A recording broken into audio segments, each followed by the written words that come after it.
কে সুস্থ রাখতে পারে।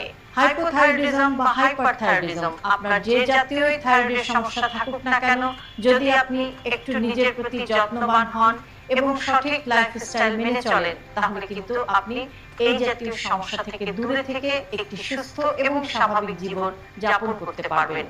মনে রাখবেন, থাইরয়েড আমাদের খুবই গুরুত্বপূর্ণ অঙ্গ এবং সুস্থ সঠিকভাবে বেঁচে থাকার জন্য আমাদের শরীরে থাইরয়েডের হরমোনগুলোর সঠিক মাত্রাটি থাকা খুবই গুরুত্বপূর্ণ।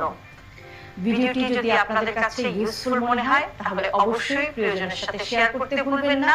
আর এরকম আরো ভিডিও পেতে সাবস্ক্রাইব করুন আমাদের ইউটিউব চ্যানেল এবং ফলো করুন আমাদের Facebook page with doctor Shahnaz Chowdhury.